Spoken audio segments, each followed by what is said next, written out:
Hello dear students, आज हम लोग मैट्रिक्स का दूसरा लेक्चर कर रहे हैं। पिछले लेक्चर में हम लोग टाइप्स ऑफ मैट्रिसेस पढ़े और भी टाइप्स मिलेंगे लेकिन वो आगे आएंगे। आज हम लोग देखेंगे मैट्रिक्स पर ऑपरेशन, यानी दो मैट्रिक्स को कैसे जोड़ते हैं, कैसे उसे घटाते हैं, कैसे उसको गुना करते हैं, ये सब हम लोग आज देखेंगे। देखिए तो ऑपरेशन ऑन मैट्रिसेस। फर्स्ट है तुम्हारा इक्वलिटी ऑफ टू मैट्रिसेस या इक्वलिटी ऑफ मैट्रिसेस कहते हैं हम लोग। आप ध्यान में रखेंगे कि दो मैट्रिक्स इक्वल तभी होगा जब दोनों का ऑर्डर सेम हो, दोनों का ऑर्डर सेम हो, साथ ही साथ उसके कॉरेस्पॉन्डिंग एलिमेंट्स भी इक्वल हो। ऐसा नहीं कि सिर्फ ऑर्डर सेम हो, बल्कि ऑर्डर भी सेम होना चाहिए और कॉरेस्पॉन्डिंग एलिमेंट्स इक्वल भी होना चाहिए।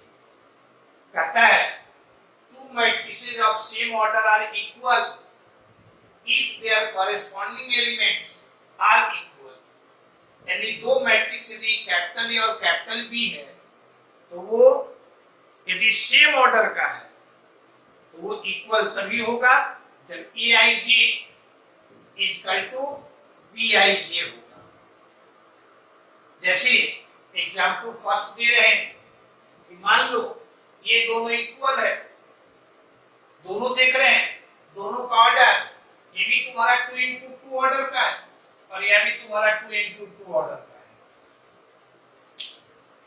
यदि ये इक्वल है इसका मतलब यह यानी x इक्वल टू 2 होगा, y इक्वल टू 3 होगा, z इक्वल टू 5 होगा और w इक्वल टू 6 होगा।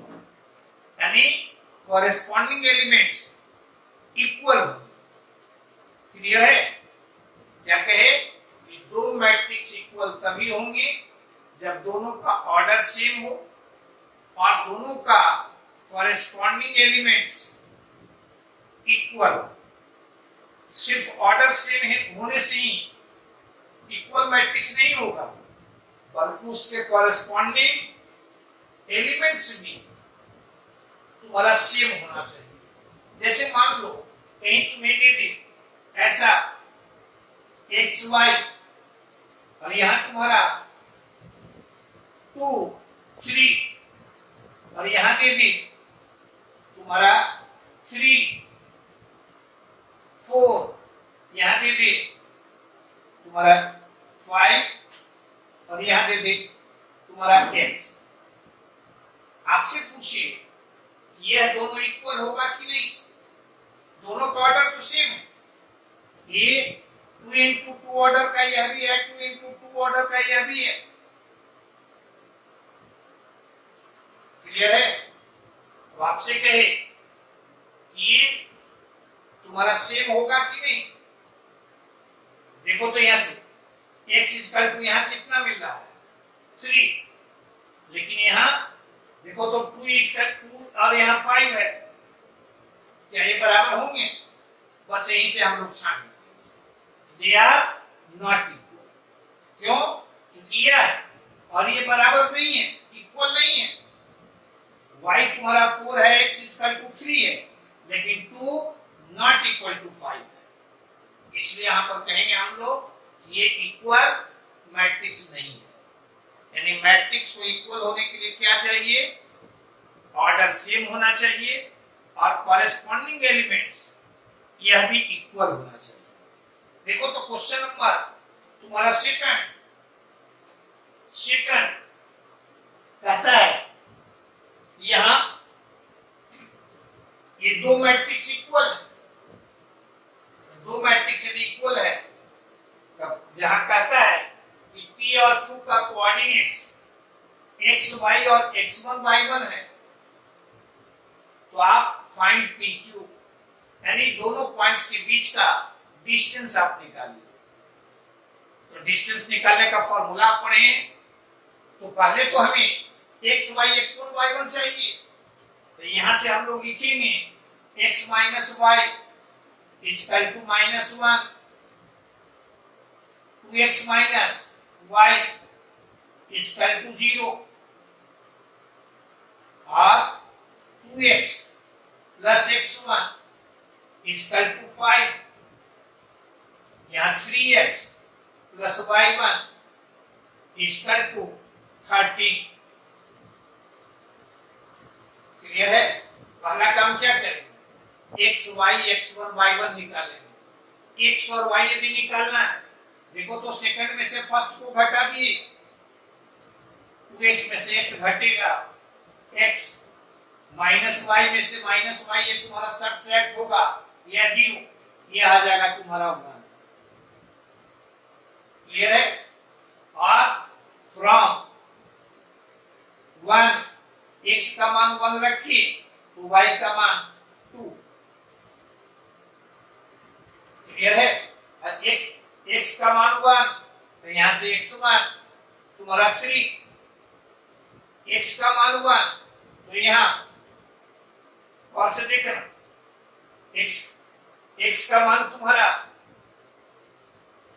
1 तो y1 का मान यहां से रख देंगे हम लोग y1 का मान 10। क्लियर है? अब आपसे पूछ क्या रहा है, आपसे पूछ रहा है कि पॉइंट्स के बीच की दूरी यानी PQ, तो PQ इक्वल टू हम लोग लिखेंगे x minus x1 the whole square plus y minus y1 the whole square, यानी अंडर रूट। देखो तो x तुम्हारा है 1, 1 में से 3 घटा सब्ट्रैक्ट करेंगे, उसका स्क्वायर करेंगे, this is your 4 plus y है तुम्हारा 2, y1 है 10, 2 में से 10 हम लोग सब्ट्रैक्ट करेंगे, -8 का स्क्वायर करेंगे 64, यानी यह तुम्हारा 68, और 68 को लिखेंगे 2 root 17। This is your answer. Clear है? तो आगे क्या किए, दोनों मैट्रिक्स यदि इक्वल है तो इसके कॉरेस्पॉन्डिंग एलिमेंट्स को इक्वेट कर दिए, इक्वेट किए, इससे हमें 4 इक्वेशंस मिला। इनको सिंपलीफाई करके x y x1 y1 का मान निकाले। x y x1 y1 का मान जब मिल गया, तब हम लोग यहां से दोनों के बीच की का डिस्टेंस हम लोग इस फॉर्मूले से निकालेंगे। आगे बढ़िए। हाँ जी, देखो तो हम लोग सीखते हैं कि दो मैट्रिक्स को कैसे ऐड करते हैं। आप ध्यान में रखिएगा कि दो मैट्रिक्स कन्फॉर्मेबल फॉर एडिशन होगा, यानी तभी ऐड होगा when they are of same order, they are of same order। यदि मैट्रिक्स तुम्हारा सेम ऑर्डर का नहीं है तो उसको हम लोग कभी भी ऐड नहीं कर सकते। तो पहला चीज ध्यान में रखना है कि मैट्रिक्स ऐड तुम्हारा तभी होगा जब वो सेम ऑर्डर का होगा, और मैट्रिक्स यदि सेम ऑर्डर का है तो उसे आप ऐड करने के लिए सिंपली कॉरेस्पॉन्डिंग एलिमेंट्स को आप ऐड कर, कॉरेस्पॉन्डिंग एलिमेंट्स को ऐड कर देंगे। समझ गए? क्या करेंगे? कॉरेस्पॉन्डिंग एलिमेंट्स को ऐड कर देंगे। दो मैट्रिक्स दिए हुए रहेगा, उसका सम पूछेगा, तो सबसे पहले हम लोग देखेंगे कि वो ऐड होने के अनुरूप है कि नहीं। इसके लिए क्या होना चाहिए? दोनों का ऑर्डर सेम, और यदि सेम ऑर्डर का है तो उसको ऐड करने के लिए कॉरेस्पॉन्डिंग एलिमेंट्स को सिर्फ हम लोग ऐड करेंगे। देखो यहाँ addition of two matrices is possible only when they are of same order, यानी ये तभी संभव होगा जब सेम ऑर्डर का होगा।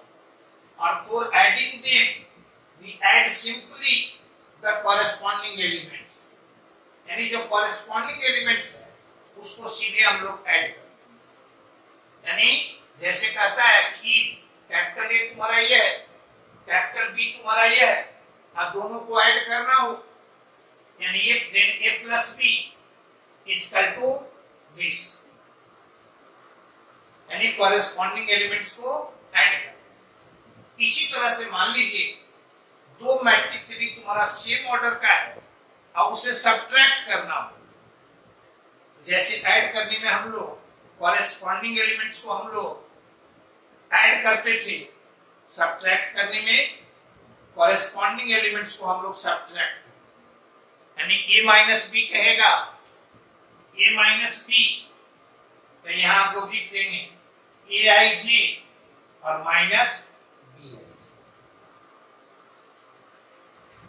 क्लियर है? आगे बढ़ो। हाँ जी, properties of matrix addition number system में, जैसे उसके ऐड करने में जो हम लोग नंबर्स के बारे में कहते हैं कि एडिशन ऑफ नंबर्स तुम्हारा कॉम्यूटेटिव है, एसोसिएटिव है, और इसी को हम लोग कहते हैं कैंसिलेशन लॉ को भी वो फॉलो करता है। तो वैसे ही मैट्रिक्स में कहते हैं हम लोग कि matrix addition is commutative, that is a plus b is equal to b plus a. Matrix addition is associative, that is a plus b plus c is equal to a plus b, और plus यहां देखते हो a association है तुम्हारा b और c का, इसको हम लोग कर दिए a और b का। थर्ड है तुम्हारा कैंसिलेशन लॉ होल्ड्स, यानी that is a plus b is equal to b plus c है, तो b और b को हम लोग कैंसिल कर सकते हैं, यानी इससे हम लोग लिख सकते हैं a is equal to c। ये तुम्हारा है properties of matrix addition. Subtraction के बारे में आपको कहीं क्या कहे कि दो मैट्रिक्स तुम्हारा सब्ट्रैक्ट तभी होगा जब दोनों सेम ऑर्डर का होगा, और सब्ट्रैक्ट करने के लिए क्या करते हैं, कॉरेस्पॉन्डिंग एलिमेंट्स को हम लोग सब्ट्रैक्ट करते हैं। आगे बढ़िएगा। हाँ जी, देखो तो अगला ऑपरेशन, यदि किसी मैट्रिक्स को हम किसी नंबर या जिसको कहते हैं स्केलर से मल्टीप्लाई करते हैं, तो मैट्रिक्स है तुम्हारा और उसको किसी नंबर से हम मल्टीप्लाई करते हैं, तब आप ध्यान में रखिएगा, जैसे डिटरमिनेंट में आप देखते थे, यदि किसी डिटरमिनेंट के बाहर या किसी डिटरमिनेंट को यदि हम 5 से गुना मल्टीप्लाई किए, तो डिटरमिनेंट के किसी एक रो या किसी एक कॉलम के प्रत्येक एलिमेंट में हम लोग 5 से मल्टीप्लाई कर देते थे। यहां कहते हैं यदि किसी मैट्रिक्स को किसी नंबर से आप मल्टीप्लाई करते हैं, इसका मतलब कि each element of the matrix is multiplied by that number. जैसे कि आपको दिए हुए है, ये दिए हुए है, यदि 2 3 5 6 ऐसा दिए हुए, आपसे कहे कि 4 8, तो इसका मतलब हुआ कि मैट्रिक्स के प्रत्येक एलिमेंट को 4 से हम मल्टीप्लाई कर देंगे, यानी यहाँ 12, यहाँ तुम्हारा 20 और यहाँ तुम्हारा 20। क्लियर है? अब इससे एक चीज और सीखिए, कहते हैं डिटरमिनेंट में आप पढ़े हैं, यदि किसी डिटरमिनेंट के किसी वो या किसी कॉलम के प्रत्येक एलिमेंट में भी कॉमन फैक्टर है, तो उसे हम लोग outside the sign of determinant लिख सकते हैं। मैट्रिक्स में ऐसा नहीं, यदि किसी मैट्रिक्स के प्रत्येक element not only in one row or in one column, but प्रत्येक एलिमेंट में भी कॉमन फैक्टर है, तब उसे हम लोग साइन ऑफ मैट्रिक्स निकाल सकते हैं। यानी आप यहां देखें कि a इक्वल टू यह दिए हुए है, तो 4a, यानी 4a तुम्हारा ये है। यानी क्या किए, प्रत्येक एलिमेंट को हम लोग 4 से मल्टीप्लाई करें। वही यहां लिखा हुआ है, if A matrix is multiplied by A number, then each element of the matrix is multiplied by that number। यानी a यदि तुम्हारा यह है और आपसे कहेगा 5a, इसका मतलब कि हम लोग इसके प्रत्येक एलिमेंट को 5 से मल्टीप्लाई करें। या इसी को देखो, प्रत्येक एलिमेंट में तुम्हारा 5 कॉमन फैक्टर है, तो 5 यहां से हम लोग बाहर कर सकते हैं। तो आपको यहां क्या ध्यान में रखना है कि डिटरमिनेंट में हम लोग बाहर करते थे जब किसी रो या किसी कॉलम के प्रत्येक एलिमेंट में कॉमन फैक्टर हो। मैट्रिक्स में मैट्रिक्स के प्रत्येक एलिमेंट में भी कॉमन फैक्टर रहेगा, तब उसे हम लोग outside the sign of matrix लिख सकते। क्लियर है? आगे बढ़िए। हाँ जी, देखो, मल्टीप्लिकेशन ऑफ टू मैट्रिसेस, ये तुम्हारा वेरी वेरी इंपॉर्टेंट। इसको आप सही ढंग से समझिएगा। हम लोग दो मैट्रिक्स यदि दिए हुए हैं, तो उसको हम लोग मल्टीप्लाई कैसे करेंगे? या सबसे पहले तो क्वेश्चन आता है कि दो मैट्रिक्स यदि दिए हुए हैं तो उनका प्रोडक्ट हम निकाल सकते हैं कि नहीं, यानी वो मल्टीप्लिकेबल है कि नहीं। जैसे एडिशन में आप देखिए, सब्ट्रैक्शन में देखिए, इक्वलिटी में देखिए कि दो मैट्रिक्स इक्वल तभी होंगे जब उनका ऑर्डर सेम होगा, उनके कॉरेस्पॉन्डिंग एलिमेंट सेम होंगे। दो मैट्रिक्स तुम्हारा तभी ऐड होगा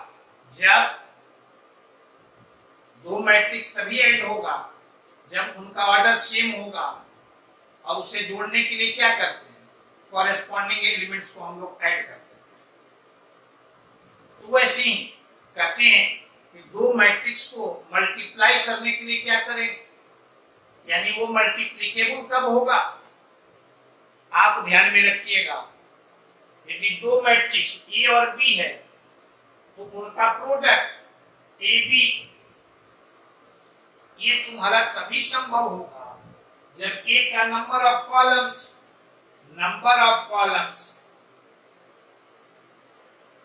बी के नंबर ऑफ रोज ये दोनों इक्वल, यानी ए का नंबर ऑफ कॉलम्स बी के नंबर ऑफ रोज के इक्वल हो, यानी ये दोनों इक्वल होगा, तभी हम लोग कहेंगे कि ए बी इज डिफाइंड, यानी ए बी एग्जिस्ट, यानी ए बी तुम्हारा पॉसिबल है।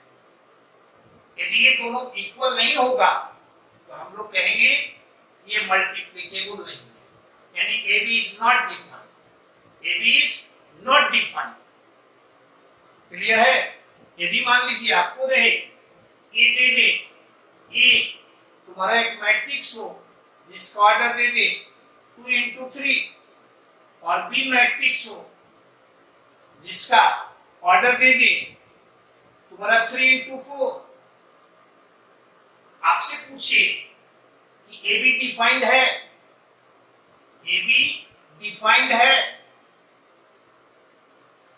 यानी ए बी पॉसिबल है, आप क्या कीजिएगा, ए का नंबर ऑफ कॉलम्स और बी का नंबर ऑफ रोज, देख रहे हो दोनों सेम, यानी कहेंगे ए बी तुम्हारा डिफाइंड है।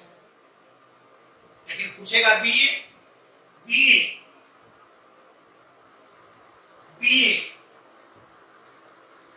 क्लियर है? बी ए, यहां से गौर से देखना, बी ए यानी बी का नंबर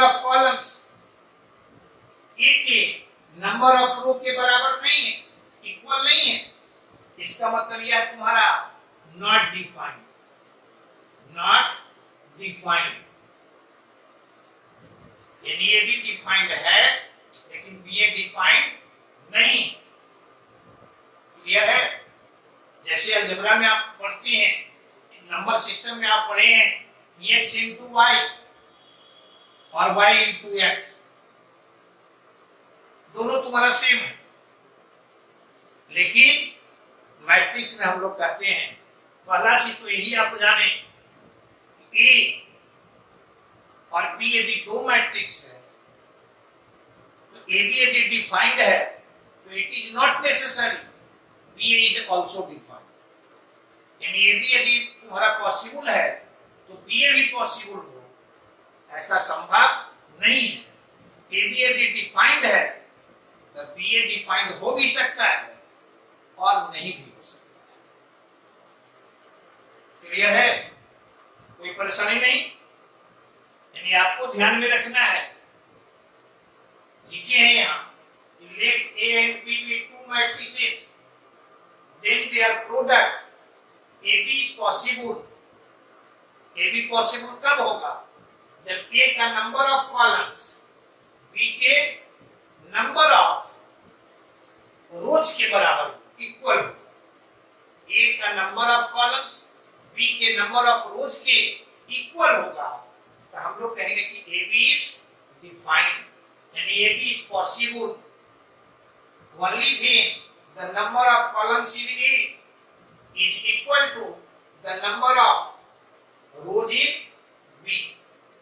जैसे मान लीजिए ए दिए हुए है तुम्हारा m इंटू एन ऑर्डर का मैट्रिक्स है, बी तुम्हारा मैट्रिक्स है n इंटू p ऑर्डर का मैट्रिक्स है, तो कहेंगे ए बी तो यह एक मैट्रिक्स मिलेगा।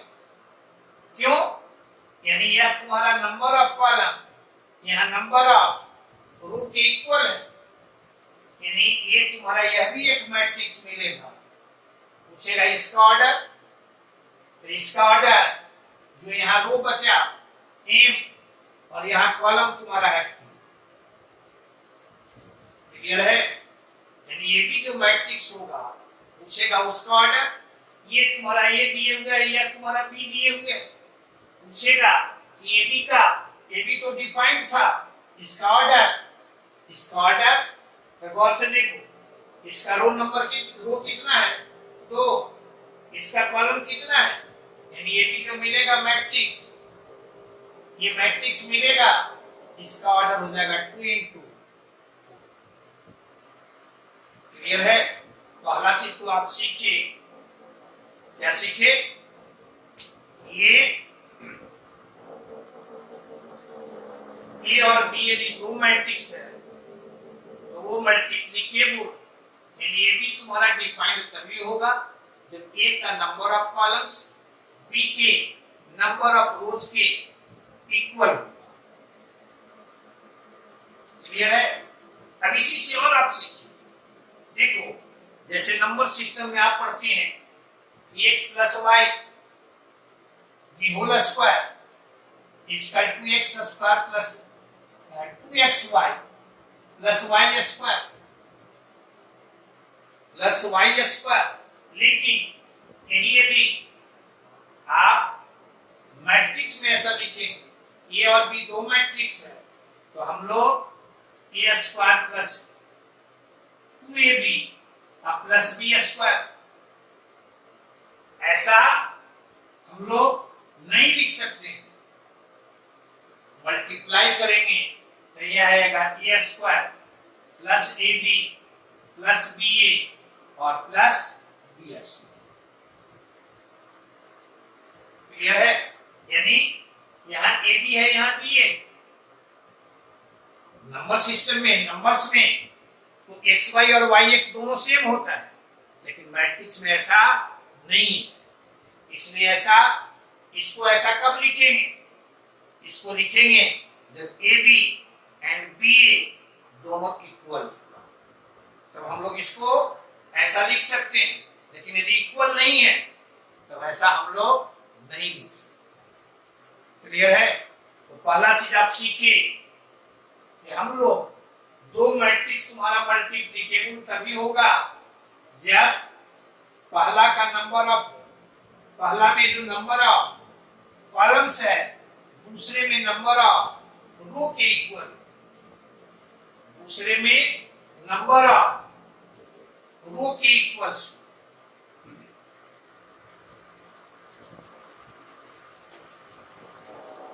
तो हम लोग सीखें, जैसे मान लो तुम्हारा एक मैट्रिक्स तुम्हारा है ए अल्फा ए बी सी, और यहां तुम्हारा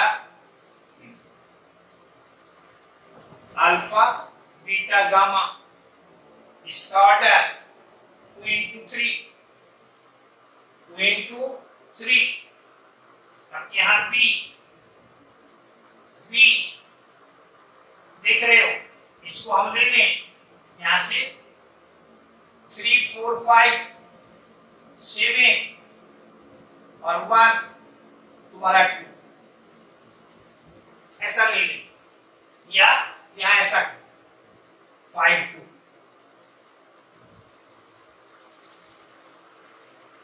क्लियर है? अब ये तुम्हारा 3 into 2 ऑर्डर का है। आपसे कहे कि find A B and B A, आपसे कहता है ए बी भी निकालिए और बी ए भी निकालिए। तो पहले हम देखेंगे कि ए बी डिफाइंड है, ए बी डिफाइंड है। ए बी को डिफाइंड होने के लिए ए का नंबर ऑफ कॉलम बी के नंबर ऑफ रो के इक्वल होना चाहिए, ऐसा है। इसका मतलब A B is defined, A B is defined and A B तुम्हें मिलेगा। अब कहेगा ए बी का ऑर्डर, तो ए बी का ऑर्डर 2 into 2 कहते हैं। इसको मल्टीप्लाई कैसे करते हैं, वो डिटरमिनेंट में आप पढ़े हैं। मल्टीप्लाई करने के लिए रो बाय कॉलम यहां भी याद रखेंगे। मल्टीप्लाई करने के लिए हम लोग क्या करेंगे, row by column, row by column. Row by column का मतलब मीनिंग समझिए, यानी फर्स्ट का रो और सेकंड का कॉलम, यानी ए बी यदि हमें निकालना रहेगा ए बी, मल्टीप्लाई करके देखिए आप गौर से, बहुत ये काम आएगा। बहुत सारा क्वेश्चन बोर्ड में आप देखिएगा, बहुत सारा क्वेश्चन पूछा हुआ मिलेगा। और ऐसे इस पर मल्टीप्लिकेशन पर तो बहुत सारा क्वेश्चन तुम्हें मिलेगा ही। देखो तो यहाँ ए बी यानी इन दोनों को हमें मल्टीप्लाई करना हो। देखना इसका रो और इसका कॉलम, यानी यहां लिखेंगे 3a plus 7b plus 5c। Clear है? इसको इससे गुणा किए, इसको इससे गुणा किए, इसको इससे गुणा किए, और जो प्रोडक्ट मिला उसे ऐड कर। फिर यहां लिखने के लिए a into 4 यानी 4a, b into 1 यानी b, c into 2 2c। Clear है? यहां पर लिखने के लिए क्या किए थे, पहले वाले में फर्स्ट का रो लिए और सेकंड का कॉलम लिए। फिर यहां इसका रो लेंगे और उसका कॉलम लेंगे, तो 3 अल्फा प्लस 7 बीटा और प्लस 5 गामा, और यहां 4 alpha plus beta plus 2 gamma, यानी यह तुम्हारा प्रोडक्ट मिला। ये क्या मिला, प्रोडक्ट मिला। और वही मान लो बी ए निकालना रहता, देखते हो इसका ऑर्डर क्या मिला, तो 2 into 2। यही यदि हमको बी है, बी ए निकालना रहेगा, यहां तुम्हारा ए बी सी, यहां अल्फा बीटा गामा, यहां तुम्हारा 2 इंटू 3। यदि बीए निकालना रहेगा तो गौर से देखो, बी का नंबर ऑफ कॉलम्स यहां इसके नंबर ऑफ रो के इक्वल है, यानी बीए तुम्हारा डिफाइंड है, बीए डिफाइंड है। ठीक, अब पूछेगा यदि डिफाइंड है तो इसका ऑर्डर क्या होगा? देखो यहाँ 3 है, यहाँ 3 है, तो इसका ऑर्डर होगा 3 इंटू 3। अब इसको मल्टीप्लाई करेंगे तो क्या लिखेंगे? तो यही रो बाई कॉलम याद रखेंगे, यानी इसका रो इसका कॉलम। तो यहां लिखेंगे 3a और plus 4 alpha, 3a plus 4 alpha. यहां तुम्हारा 3b प्लस 4 बीटा, यहां तुम्हारा 3c और प्लस 4 गामा। यहां लिखेंगे यहां तुम्हारा 7a plus alpha, 7b plus beta, और यहां 7c plus gamma, 5a plus 2 alpha, 5b plus 2 beta, 5c plus 2 gamma. First का रो लिए, सेकंड का कॉलम लिए, यानी ये ऑर्डर देखो तो 3 इंटू 3। क्लियर है? यानी पहला चीज तो आप देख रहे हैं, इस क्वेश्चन में ए बी भी डिफाइंड है, बी ए भी डिफाइंड है। ए बी का ऑर्डर है 2 इंटू 2, बी ए का ऑर्डर है 3 इंटू 3। पूछे ये दोनों मैट्रिक्स तुम्हारा इक्वल होगा? तो पहला चीज देख रहे हैं कि दोनों का ऑर्डर सेम नहीं है, दोनों का ऑर्डर सेम नहीं है, यानी दोनों का ऑर्डर जब सेम नहीं है, इसका मतलब कि ए बी और बी ए ये इक्वल नहीं होंगे। नंबर सिस्टम में आप देखते हैं कि x into Y equal to Y into X लिखते हैं, लेकिन मैट्रिक्स में A B generally not equal to B. Clear है? इंजीनियरिंग में एक क्वेश्चन पूछा है ऑब्जेक्टिव में कि A square minus B square, या ऐसा कहे A plus B into A minus B equal to A square minus B square. क्या ये हमेशा संभव है? देखो तो इन दोनों को गुना करेंगे, मल्टीप्लाई करेंगे, तो A square minus A B plus B A और माइनस बी स्क्वायर लाना हमको ये है। तो ये कब मिलेगा? जब ये दोनों इक्वल। क्लियर है?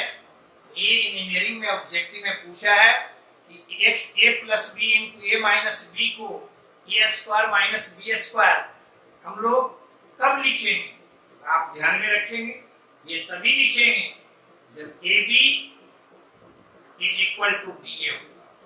यदि वो दोनों इक्वल नहीं है, जनरली वो देखिएगा कि दोनों इक्वल नहीं होते हैं, आप क्या देखते हैं कि ए बी यदि डिफाइंड है तो B A it is not necessary B A is also defined. पहला चीज, यदि ए बी और बी ए दोनों डिफाइंड है तो ये it is not possible their orders are same, their orders are same, ऐसा भी संभव है। तीसरा, यदि दोनों डिफाइंड भी है, दोनों का ऑर्डर भी सेम है, तब भी it is not necessary A B equal to B A. इसलिए आपको ध्यान में रखना है कि in general product of two matrices does not obey the commutative law. Clear है? आगे बढ़ो। देखो तो properties of matrix multiplication. Properties बहुत इंपॉर्टेंट, बहुत अधिक इस पर हम लोग काम करते हैं, इसलिए प्रॉपर्टीज को आप ध्यान में रखिएगा। फर्स्ट प्रॉपर्टी कहता है in general the product of matrices does not obey the commutative law, यानी जो मैट्रिक्स का मल्टीप्लिकेशन है वो इन जनरल कॉम्यूटेटिव लॉ को फॉलो नहीं करता है। कॉम्यूटेटिव लॉ समझे ना, यानी that is in general A B not equal to B. कहीं कहीं हो भी सकता है, लेकिन in general A B and B A ये दोनों इक्वल नहीं होता है। इस पर जैसे हम कहे ए में यदि ए बी तुम्हारा डिफाइंड है तो कोई जरूरी नहीं है कि बी ए भी आपका डिफाइंड हो। क्लियर है? और जब दोनों बी ए डिफाइंड नहीं होगा तो वैसी स्थिति में जैसे यहां हम दिए ए का ऑर्डर है तुम्हारा 2 into 3 और बी का ऑर्डर है 3 into 4। ए का देख रहे हो कॉलम किस नंबर है 3 और बी में नंबर ऑफ रोज है 3, यानी ये दोनों इक्वल, यानी कहेंगे A B is defined. A B is defined पूछेंगे कि ए बी का ऑर्डर क्या होगा तो 2 into 4, लेकिन पूछे कि बी ए तो बी का नंबर ऑफ कॉलम ए के नंबर ऑफ रो के इक्वल नहीं है, इसका मतलब B A is not defined. A B defined है, बी ए डिफाइंड नहीं है, तो सीधे सीधे A B not equal to B A. दूसरा कहता है कि A B and B A both are defined, दोनों डिफाइंड है, लेकिन ये जरूरी नहीं है कि उनका ऑर्डर सेम हो, वो अलग अलग, but it is not necessary that they are of same order. जैसे मान लो ये तुम्हारा 3 into 4 ऑर्डर का है, बी तुम्हारा 4 into 3 ऑर्डर का है। यहाँ ए बी और बी, ए बी के लिए देख रहा हो 4 और 4 यहाँ इक्वल, बी ए के लिए 3 और 3 इक्वल, यानी ए बी और बी ए दोनों डिफाइंड है, लेकिन ए बी का ऑर्डर 3 into 3, बी ए का ऑर्डर 4 into 4, दोनों का ऑर्डर अलग अलग, इसका मतलब they are not equal, they are not equal. तीसरा कहता है कि ए बी और बी दोनों डिफाइंड हो, दोनों का ऑर्डर्स भी सेम हो, फिर भी it is not necessary that A B and B A are equal. तो आपको ध्यान में रखना है यदि दो मैट्रिक्स दिए हुए हैं तो उनका product A B and B A in general they are not equal. Clear है? आगे बढ़िए। देखो तो अब फर्स्ट प्रॉपर्टीज पढ़े, सेकंड देखिए multiplication of matrices is distributive with respect to addition of matrices। प्रॉपर्टीज को हमेशा ध्यान में रखिएगा, न्यूमेरिकल्स बनाने में इसकी तुम्हें हर जगह जरूरत पड़ेगी। आपको ध्यान में रखना है ए बी और सी तुम्हारा 3 मैट्रिक्स है, तो यहाँ A into B plus C equal to आप लिख सकते हैं A B plus S, A B plus S.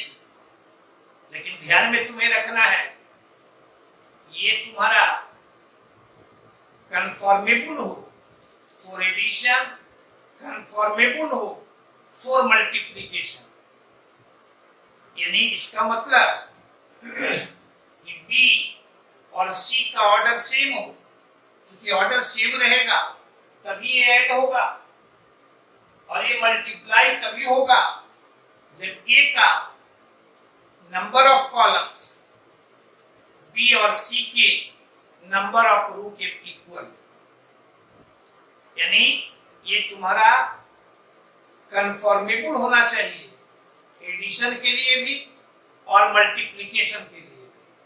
तब हम लोग A into B plus C को लिख सकते हैं A B plus A C, A B plus A C. इसी तरह से प्रॉपर्टी 3 है कि मैट्रिक्स मल्टीप्लिकेशन इज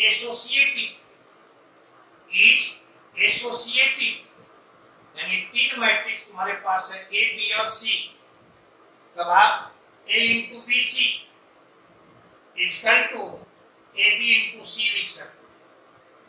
ये ध्यान में रहे कि it is conformable for multiplication, यानी ये तुम्हारा गुना होने के अनुरूप, यानी कंफर्मेबल हो फॉर मल्टीप्लिकेशन। क्लियर है? देखो तो 4, जैसे नंबर सिस्टम में आप पढ़ते हैं कि दो नंबर का प्रोडक्ट यदि 0 है, at least one of them should be 0। दोनों भी हो सकता है, लेकिन कम से कम एक तुम्हारा 0 होना चाहिए। प्रोडक्ट ऑफ मैट्रिसेस में दो मैट्रिक्स का प्रोडक्ट यदि 0 है तो जरूरी नहीं है कि ए या बी दोनों में से कोई एक 0 मैट्रिक्स हो या दोनों तुम्हारा 0 मैट्रिक्स हो। ऐसा भी हो सकता है कि दोनों में से कोई तुम्हारा 0 मैट्रिक्स नहीं हो, फिर भी उनका प्रोडक्ट एक 0 मैट्रिक्स मिले। जैसे यहां देखो, ए तुम्हारा यह है, बी तुम्हारा यह है, यहां ए बी आप निकालेंगे, ए बी आप निकालेंगे, देखो यहां मिलेगा 1 इंटू 0 प्लस 0 इंटू 2, यानी यहां 0। इसी तरह से यह 0 मैट्रिक्स मिलेगा। क्या देख रहे हो? ए और बी दो तुम्हारा नॉन 0 मैट्रिक्स है, लेकिन इनका प्रोडक्ट एक 0 मैट्रिक्स मिल रहा है। कैसा मिल रहा है? एक 0 मैट्रिक्स मिल रहा है। तो हम लोग को ध्यान में रखना है इसको, ये बहुत अधिक इसका एप्लीकेशन हम लोग करेंगे। ये इसका एप्लीकेशन करेंगे यदि दो मैट्रिक्स का प्रोडक्ट 0 मैट्रिक्स मिल रहा है तो कोई जरूरी नहीं है, यानी तुम्हारा 3 केस राइज हो सकता है। फर्स्ट, ए तुम्हारा 0 हो, बी तुम्हारा 0 मैट्रिक्स नहीं हो।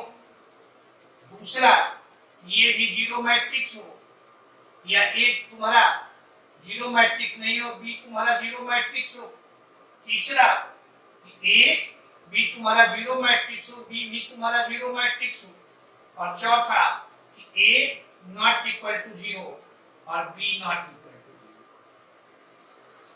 0। यानी हमेशा ध्यान में रखना, जहां कहीं भी ऐसा हमें मिलेगा कि ए बी इक्वल टू यदि 0 मिले तो 4 केसेस एराइज, 4 केस में आएगा। पहला, ये तुम्हारा 0 मैट्रिक्स हो, बी 0 मैट्रिक्स नहीं हो, ए 0 मैट्रिक्स नहीं हो, बी तुम्हारा 0 मैट्रिक्स हो। तीसरा, ए भी 0 मैट्रिक्स हो, बी भी 0 मैट्रिक्स हो। और चौथा, ये भी 0 मैट्रिक्स नहीं हो और बी भी 0 मैट्रिक्स नहीं हो। यानी जब कभी भी ऐसा तुम्हें मिलेगा तो हम लोग वो 4 केस लेकर चलेंगे। क्लियर है? आगे बढ़िए। देखो तो 5 नंबर आप नंबर सिस्टम में पढ़ते हैं, याद कीजिए। तुम्हारा XY इक्वल टू YZ रहे, XY इक्वल टू YZ, तो हम लोग इससे लिखते हैं y into x minus z equal to 0। इससे करते हैं कि y या तो 0 होगा या x equal to z. Clear है? या यदि y नॉट इक्वल टू 0 है तो हम लोग x और z y को दोनों साइड में कैंसिल कर देते हैं और लिखते हैं x इक्वल टू z। लेकिन ये कहता है यह कैंसिलेशन रूल को फॉलो नहीं करता है, यानी यदि AB इक्वल टू AC है then it is not necessary B equal to C, B equal to C, यानी A और A को हम लोग कैंसिल नहीं कर सकते हैं। यदि वो नॉन जीरो मैट्रिक्स तुम्हारा जीरो मैट्रिक्स है तब तो तुम्हारा इधर भी जीरो मिल जाएगा, लेकिन A यदि नॉन जीरो मैट्रिक्स है फिर भी हम लोग कैंसिल करके B इक्वल टू C नहीं लिख सकते हैं। एग्जांपल में जैसे यहाँ देखो, A तुम्हारा ये है, B तुम्हारा ये है और C तुम्हारा ये है। यहाँ AB निकालेंगे तो जीरो मैट्रिक्स मिलेगा, AC निकालेंगे जीरो मैट्रिक्स मिलेगा, यानी AB इक्वल टू AC। ये देख रहे हो तुम्हारा जीरो मैट्रिक्स नहीं है, तो ऐसा नहीं A और A को हम कैंसिल कर दें और B इक्वल टू C लिख दें। ऐसा लिख रहे हो, B not equal to C, B not equal to C, यानी यह आपको ध्यान में रखना है, यह कैंसिलेशन रूल को फॉलो नहीं करता है। क्लियर है? और ये तुम्हारा है 6, इसका भी प्रयोग हम लोग हमेशा क्वेश्चन बनाने में करेंगे, आप ध्यान में रखिएगा। जैसे आई समझते हो, आई तुम्हारा यूनिट मैट्रिक्स, आइडेंटिटी मैट्रिक्स, यानी AI को यदि हम मल्टीप्लाई करें तो हमें A मिलेगा, या I इंटू A, यह भी तुम्हें A देगा। खाली ध्यान में रखेंगे कि A और I का ऑर्डर सेम होना चाहिए। क्लियर है? तभी नहीं तुम्हारा ये यानी मल्टीप्लिकेबल हो, यानी ऐसा हम लोग लिखते हैं। फिर आगे देखो, हम लोग यदि कोई तुम्हारा स्क्वायर मैट्रिक्स है, कैसा मैट्रिक्स? स्क्वायर मैट्रिक्स, और उसका पॉजिटिव इंटीग्रल, यानी ये तुम्हारा स्क्वायर मैट्रिक्स है, ये स्क्वायर तुम्हें चाहिए, ये क्यू तुम्हें चाहिए, तो सीधे आप इसका प्रयोग कर देंगे। A square equal to A into A cube equal to A square into A. इसी तरह से ए पर पावर 4 का मान निकाल सकते हैं, ए पर पावर 5 का मान निकाल सकते हैं। क्लियर है? आगे बढ़िए। देखिए अभी जितना हम लोग पढ़े ऑपरेशन, उस पर कुछ क्वेश्चन हम लोग करते हैं। जैसे फर्स्ट क्वेश्चन आप देखिए, A इक्वल टू एक मैट्रिक्स दिए हुए है तुम्हें 2 3 4 -3 0 2, B दिए हुए 3 -4 -5 1 2 1, और C दिए हुए है 5 -1 2 7 0 3। आपसे कहता है कि then find the matrix capital X such that 2A plus 3B is equal to X plus C, X plus C। आपसे पूछ रहा है X, यहां से देखो तो आपको यह दिए हुए है, यहां से आप X इज इक्वल टू लिख सकते हैं, X इज इक्वल टू देखो तो 2A प्लस 3B और माइनस C। 2A ये तुम्हारा ये दिए हुए, 2A भी हम कहें तो 2A तुम्हारा होगा, देखो तो यहाँ 4, यहाँ 6, यहाँ 8, यहाँ -6, यहाँ 0, यहाँ 4 प्लस 3b यानी b तुम्हारा ये है तो 3b तुम्हारा होगा 9 माइनस 12 माइनस 15 3 6 और 3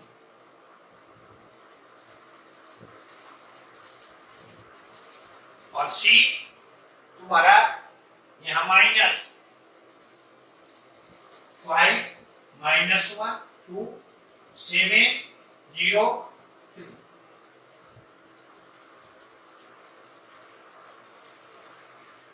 क्लियर है। गौर से देखो यहां से हम लोग लिख सकते हैं। देखो तो इन दोनों को यदि ऐड हम करते हैं तो ऐड करने के लिए क्या करेंगे, कॉरेस्पॉन्डिंग एलिमेंट्स को ऐड कर देंगे। यानी यहां तुम्हारा आ जाएगा 13, यहां आ जाएगा -6, यहां आ जाएगा -7, यहां तुम्हारा -3, यहां तुम्हारा 6 और यहां तुम्हारा 7।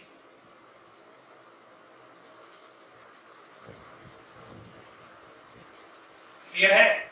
यहां तुम्हारा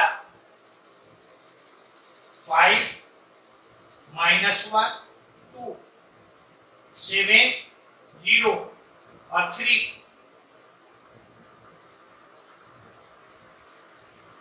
ठीक है।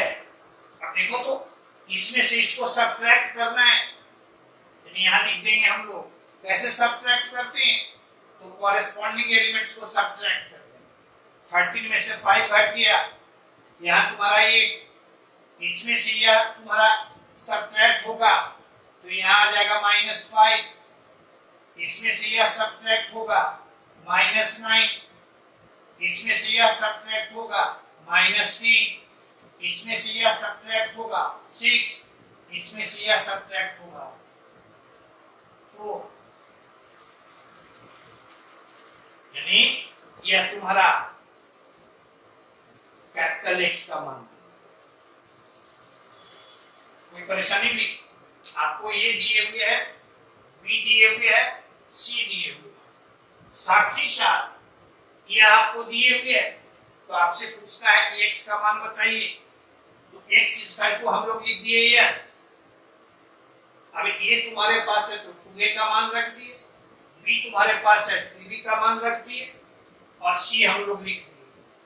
तो ऐड करने के लिए, सब्ट्रैक्ट करने के लिए आप सीखे हैं तो उससे हम लोग इसको निकालेंगे। क्लियर है। पहले ऐड किए फिर सब्ट्रैक्ट किए।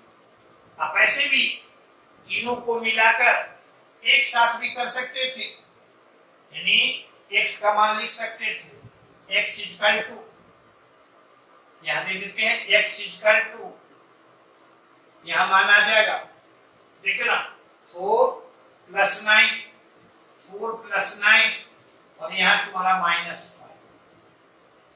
इसी तरह से 6 -12 और +1, यहां जाएगा 8 + 15, यहां 8 -15 और यहां तुम्हारा -2, यहां जाएगा -6 + 3 और -7, यहां जाएगा 0 + 6 और -0, फिर तुम्हारा 4 + 3 और -3। क्लियर है। आप एक साथ भी कर सकते हैं लेकिन गलती नहीं हो, इसलिए ऐसे कर दीजिए। आप जैसे जैसे आप आगे बढ़ेंगे ऐसे ही प्रयास कीजिए, कर दीजिए। ये तुम्हारा है। देखो तो क्वेश्चन नंबर तुम्हारा सेकंड, क्वेश्चन नंबर तुम्हारा सेकंड,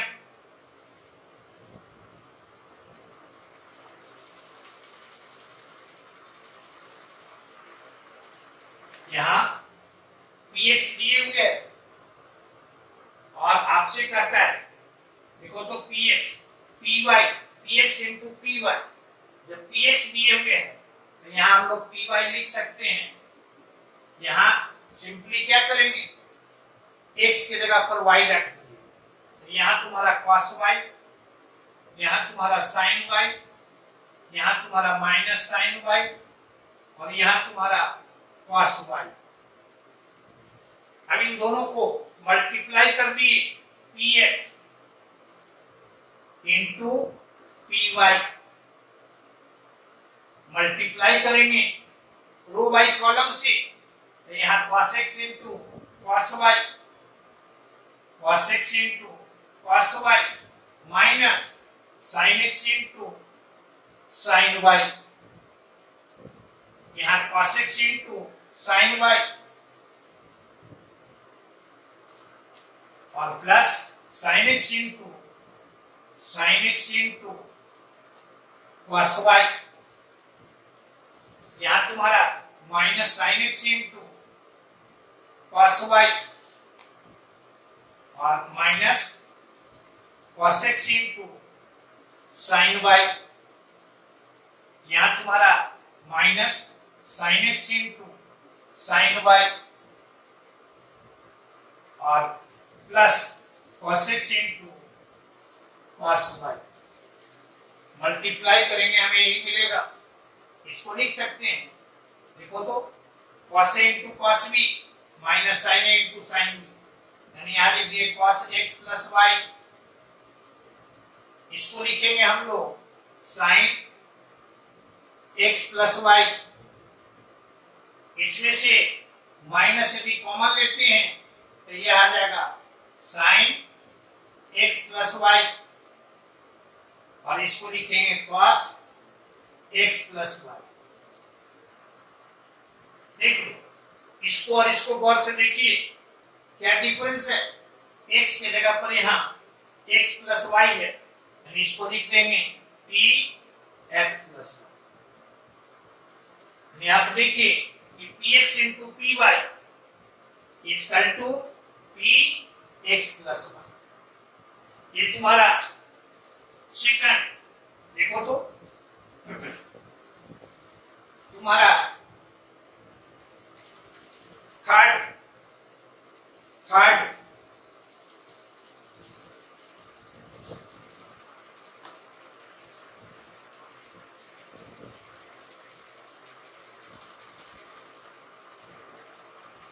थर्ड में देख रहे हैं तीन मैट्रिक्स है तुम्हारा, इनका प्रोडक्ट करता है, यह तुम्हारा 1 इंटू 3, यह तुम्हारा 3 इंटू 3 और यह तुम्हारा 3 इंटू 1।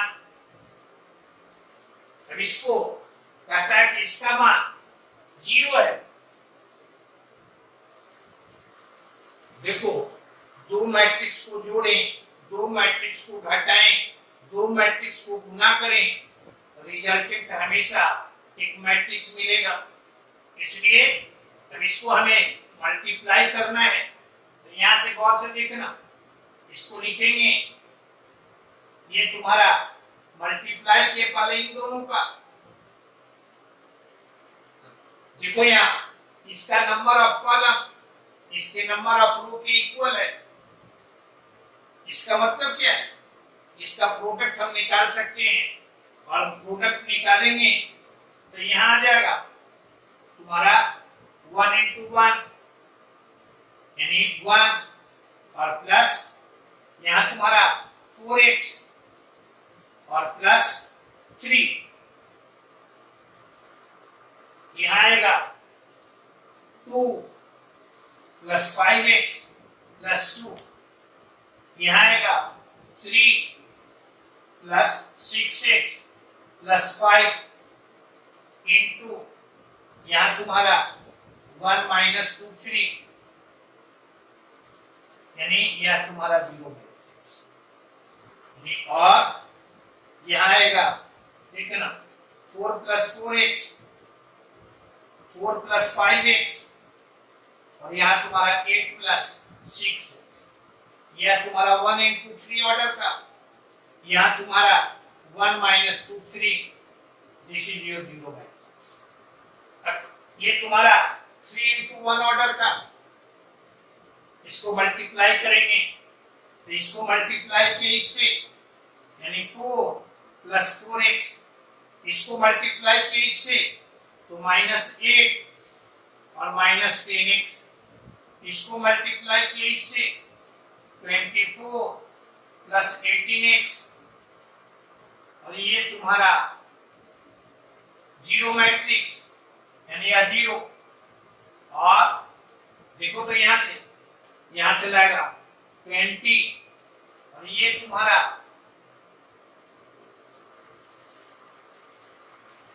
यानी प्लस 12x,